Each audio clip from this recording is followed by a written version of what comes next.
అసలు పెళ్లి సంబంధం రాగానే మంచి చెడు చూసుకోకుండా ఎంక్వైరీ అది చేయించకుండా పెళ్లి చేసేయటమే. ఎంక్వైరీ చేసేమన్నాయా? ఊరుకోరా, నాకే పెళ్లికి ఒక రోజు ముందు చెప్పావు. నువ్వు ఎంక్వైరీ ఎలా చేసుంటావు తెలియదేటిక. పెద్దోళ్ళు ఊరికే చెప్తారా ఏంటి?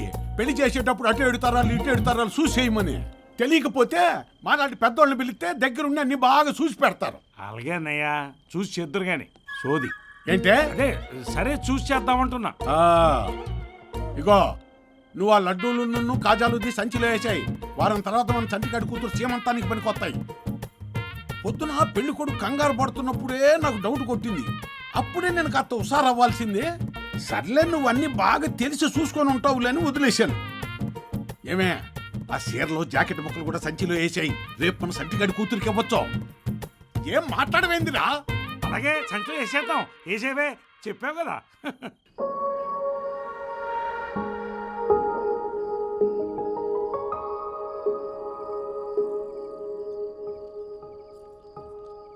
ఇంక మేము బయలుదేరుతాం అత్తమ్మా. ఇప్పుడు ఈ రాత్రిపూట ప్రయాణం ఎందుకే? పొద్దున్నే టిఫినీలు అయ్యాక వెళ్ళొచ్చుగా. పెళ్ళి ఎలాగో ఆగిపోయింది. పెళ్ళికని ఈయన కూడా 2 రోజులు సెలవు తీసుకున్నారు.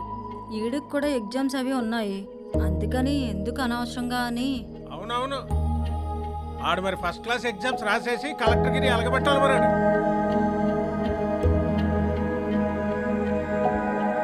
ఆడొస్తే మనకు బాబాయ్, అయినా నువ్వు బాగా భయపెట్టి పెంచు. అందుకే నీకు చెప్పడానికి భయపడినట్టున్నాడు. మరి వెళ్ళొస్తాం. వస్తాం పిన్ని, పదవే. వెళ్ళొస్తాం.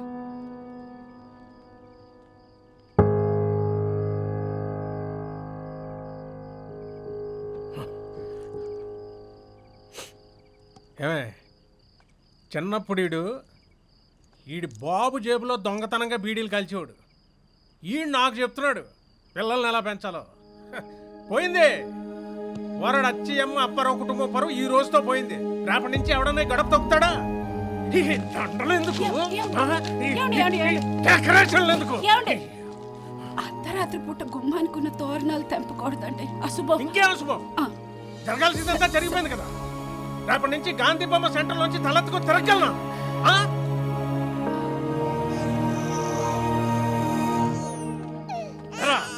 నిన్ను అసలు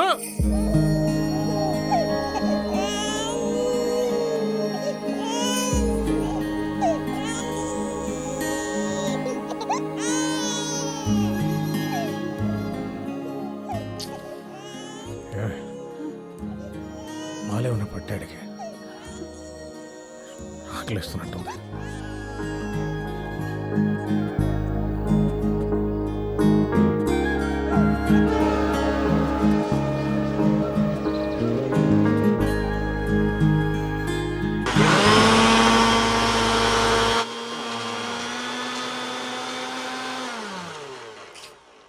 అయినా బాలి ఇలా చేస్తాడనుకోలేదు. అమ్మో, మీరైనా గట్టిగా బుద్ధి చెప్పుండాల్సిందండి. అంటే అమ్మాయి అబద్ధం చెప్తుందేమో అని ఆగా, లేకపోతేనా ఇంకేం తెలియాలి? సంకలో బుడ్డోడితో సహా వచ్చేస్తేనే. అయినా బాలుని మీరెనకేసుకొస్తున్నారేంటి? నిజం చెప్పండి. హలో, ఈ విషయం మీకు ముందే తెలీదు? చచ్చా, నాకు తెలిస్తే ఊరుకుంటానంటే అమ్మాయికి అన్యాయం జరిగించేవాడిని, ఇక్కడ దాకా రానిచ్చేవాడినా? అప్పుడే లెఫ్ట్ అండ్ రైట్ ఇచ్చేసేవాడిని. నేనే నిన్నే షాక్ అయిపోయాను. అందుకే మెత్తగా కనిపించే వాళ్ళని నమ్మకూడదంటారు. నువ్వు ఇంకా మెత్తకుంటావు కదే. అయినా ఇక నుంచి మీరు ఆ బాలతో తిరగడం తగ్గించేయండి. అసలు అతను ఇంటికే రానివ్వకండి, వదిలిపోద్ది. ఇంకా ఎన్నున్నాయో ఏంటో ఇలాంటివి. ఏమే, పొద్దుస్తమానం నీ స్నేహితురాలు మధుబాల గురించేనా? ఇక్కడ మన బాల వచ్చాడు, కాఫీ పెట్టు. ఓహో, పాలేవా? పర్లేదు. నేను నిన్ను నమ్మాను చూడు. ఓహో, కాఫీ వద్దా? పర్లేదు. అరే బాలా, బాలా బాలా, అరే మన బాల ఏం చేశాడు కొంచెం మీకు అర్థమయ్యేలా చెప్తాను. వినడానికే ఉందిరా, పరువు మొత్తం తీసాడు మీవాడు. చేసిన పనికి గుండెల్లో గుడికేసినట్టు వంగున్న నించున్న గుండెల్లో నొప్పి వచ్చేస్తుంది. ఇక్కడ బాబాయ్, అది గ్యాస్ నొప్పి అంటే బాగా తింటే వస్తుంది. పక్కోడి రగడ. గ్యాస్ నొప్పికి గుండె నొప్పికి తేడా తెలియనంత ఏదోని కాదు నేను. కాదులే, ఈ బోడి వైద్యం ఊళ్ళో వాళ్ళకి చెయ్యి, నాకు కాదు. ఏమే, ఇడేం చేశాడో తెలుసా? మొన్న గున్న వాళ్ళ ఇంట్లో తల్లికి జ్వరం అని పిలిస్తే వెళ్ళి పిల్లకి పెర్ర మీద ఇంజక్షన్ చేసి వచ్చాడు. అంతటి పనివాడు. మళ్ళీ నాకు చెప్తున్నాడు. నువ్వు ఎన్నైనా చెప్పు బాబాయ్, మన ఊర్లో నిన్ను కొట్టేవాడు నీతో మాట్లాడగలిగినోడు ఎవరైనా ఉన్నాడా చెప్పు?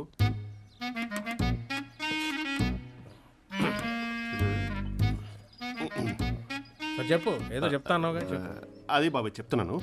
ఇప్పుడు నీకు అన్ని విషయాలు మంచి పట్టుంటుంది కదా, అలాగే ఇప్పుడు మన పురాణాలు ఉన్నాయి కదా, అదే మహాభారతం, రామాయణం. ఆ పురాణాల్లో అంటే ఆ కాలంలో మహారాజులకి రాణులకి పిల్లలు పుట్టకపోతే మునులని మహర్షులని నమ్ముకునేవారంట కదా. అప్పుడు మునులు వచ్చి ఆ రాణిగారికి పిట్టలు ప్రసాదించి వెళ్ళిపోయేవారంట. మనోడు చేసింది అలాంటిదే. ఇప్పుడు దుబాయ్లో మహారాణి లాంటి ఆవిడకి పిల్లలు లేకపోతే ముని లాంటి మనోడు ఆమెకు బాబును ప్రసాదించాడు.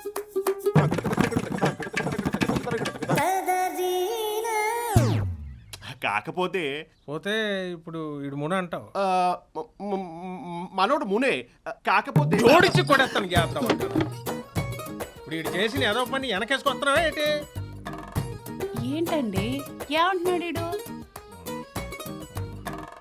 దుబాయ్లో ఎవరో ఒక అమ్మాయి బాబు కావాలంటే మనోడు ఒక రోజు ఆ అమ్మాయితో ఉండి ఇచ్చాడంట. చిచి ఇదేవేదో బుద్ధులరా. కర్మ. నువ్వు మాడు మాకు. చెప్పి పూర్తిగా విను బాబాయ్. మనోడు అసలు అమ్మాయిని కలవనే లేదు. కలవకుండా పిల్లలు ఎలా పుడతారా? నేను ఇద్దరు పిల్లలు కలలేదా నాకు తెలీదా? చేసిందే బూతు పని అంటే మళ్ళీ దాన్ని ఎవరించడం, తాట తీసేస్తాను రే ఇంకొకసారి ఇలాంటి పిచ్చి పిచ్చి బూతు బాగాతో లింపిద్దని. అది బాబాయ్ అసలు వీళ్ళకి వినడం రావట్లేదా, నాకు చెప్పడం రావట్లేదా, నాకైతే అర్థం కావట్లేదు. చేసిన ఎదవ పనికి మళ్ళీ మునులతోటి దేవుళ్ళతోటి పోల్చుకోవడం, కళ్ళు కళ్ళు పోతాయిరా ఎదవల్లారా ఎదవల్లారా.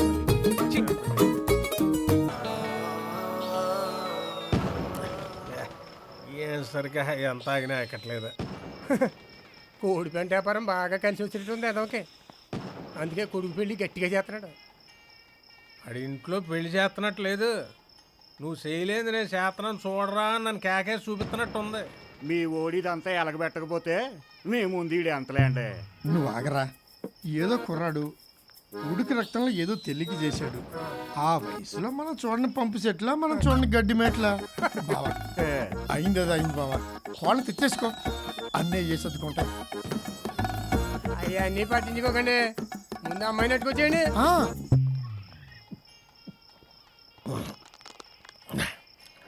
ఎక్కడికి బావా? పాసుకేసుకొచ్చేస్తాను. అటెక్కడికి మెట్లిట్టు ఎక్కట్లేదు అన్నాడు. ఒరే బాలా ఒకసారి పైకి రారా. ఇప్పుడు ఆడెందుకు పైకి? ఊపులు ఊపు చెప్పే బావా.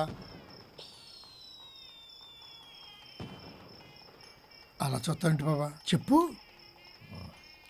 అదే ఇక నేనేమనలే, ఆ పిల్లని ఇంటికి తీసుకొచ్చి అమ్మతో నేను మాట్లాడతాను. ఏ పిల్లని? ఆవిడ ఆసిపోద్ది, ఇంకెంతమంది ఉన్నారంటే? నేను చెప్పేది మీకు అర్థం కావట్లేదు. ఇంకేం మాట్లాడుతున్నా అబ్బాయి, అవసరమైతే అమ్మాయి వాళ్ళతో మేము వచ్చి మాడతాం. ఇప్పుడు మీ నాన్నగారు ఒప్పుకున్నారు కదా, మరి చిన్నాన్న నువ్వు వెళ్ళి ఆ అమ్మాయిని నెట్టుకొచ్చే. బావా వాసన రావట్లేదు కదా. నువ్వు ముందే అనడం మానవే బాబు. అలాగే. తీసుకొచ్చి నేను చూసుకుంటాను. పట్టుకొచ్చి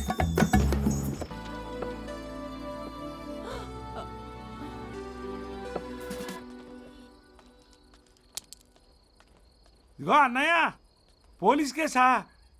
పోయిన పరువు చాలదేంటి, మళ్ళీ వాళ్ళు మేపలేక నేను చావాలి. ఆగాగు, ఏంటి కొత్త అల్లుళ్ళ ఎగసుకొచ్చేస్తున్నావు? మీతో కొంచెం మాట్లాడదామని. నువ్వు ఇంకేం మాట్లాడినా మేనం, కానీ నేను చవం. నీ మోసం మొత్తం మాకు తెలిసిపోయింది. మావాడు నిజంగానే మోసం చేయాలనుకుంటే ఆ రోజు పందిట్టు వాడు మావాడికి పుట్టాను ఒప్పుకునేవాడు కాదు, ఏదో అబద్ధం చెప్పి పెళ్లి చేసుకునేవాడు. ఏంటి తప్పు చేసి మళ్ళీ సౌండింగ్ పెంచేస్తున్నారంటే? సౌండింగ్ కాదండి, నిజం మాట్లాడు. ఒక్క నిమిషం రా. తెలుసో తెలియకో నా వల్ల మీ ఫ్యామిలీ చాలా నష్టపోయిందండి. ఇప్పుడు అది ఎలా జరిగింది, ఎందుకు జరిగిందని చెప్పినా పెద్ద ఉపయోగం లేదు. నా వల్ల పోయిన మీ ఫ్యామిలీ పరువు అయితే తిరిగి ఇవ్వలేను రే, ఇలా ఇవ్వరా. కానీ పెళ్ళికైన ఖర్చు తిరిగి ఇవ్వగలను. మేమేమైనా డబ్బు మనసులా ఆపడుతున్నామా? అదిగా అక్కడ బండి మీద పెట్టి వెళ్ళిపా.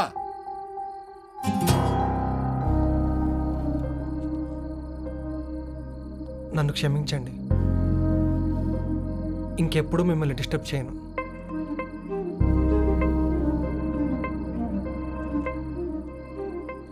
ఇంకా ఇది తప్ప మీదంటూ నా దగ్గర ఏమీ లేదండి. పదరా. ఊరికే తొందరపడ్డావురా. 2 రోజులా ఉంటే శైలజ మాట తేలిపోయింది.